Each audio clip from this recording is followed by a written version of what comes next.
professional company, so we have 23 paid dancers and 10 paid apprentices and a training program. For our local economy, the money that is generated through the employment of probably in a given year, close to 200 people just directly employed by Ballet Austin, not to mention that we hire local crew and the local musicians, especially the Austin Symphony Orchestra.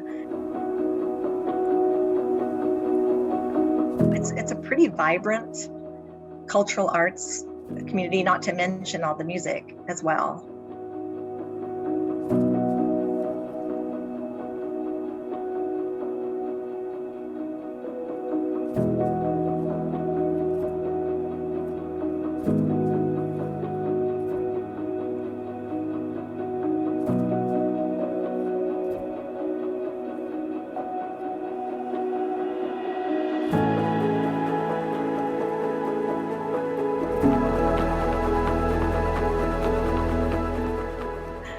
The world we knew changed drastically, and we quickly realized that any business that depended on somebody showing up to interact with live, whether it was a restaurant or a music venue or a museum, or in our case, a performing arts organization, we were going to be devastated unless we quickly were able to completely change how we reached our customers and our audience.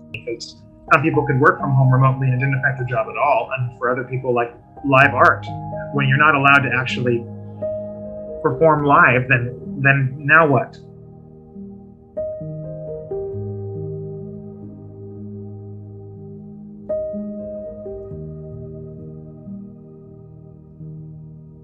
Maybe the more appropriate word would be pirouetting, since we're a dance company, that by the beginning of September 2020, we then realized we were probably going to have to cancel our opening performance in September. Video has been a part of my focus of my job for years, but then it became even more prevalent because now it wasn't the side thing to help like cushion the live presentation. Now it was the presentation. Every live performance was always replaced with a video, which I say replaced, it was a way of giving our patrons something to look forward to, something of live art that Ballet Austin has produced in the past, so that we weren't just dark.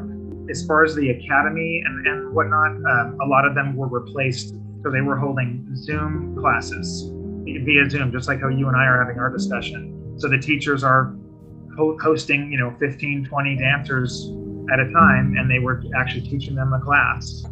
Under strict protocols of everybody wearing a mask and coming in and having your temperature taken and writing down that you were in the building in case we had to do any contact tracing. And also making outlines in every studio so people could be 10 feet apart while they were exercising. Well, I'd like to welcome you all. Thank you for joining us for what is our first webinar of 2021. We're hitting the ground running. During my Zoom calls with my colleagues across the United States who are in my position at dance companies, we kept hearing about this thing called the SVOG, which was the Shuttered Venue Operators Grant. It was originally called Save Our Stages. And so I kept hearing that if we needed any help, any guidance, that we should contact our local sort of chapters of these business recovery accelerators.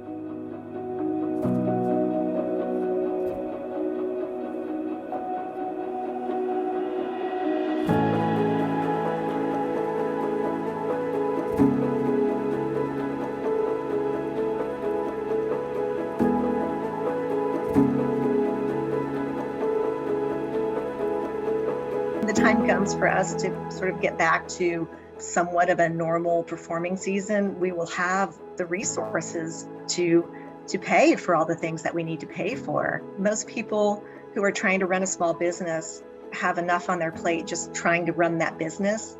So especially when there's any kind of disaster recovery funds that people are not used to, I think it would be extremely helpful to have an organization such as yours guide them through that process.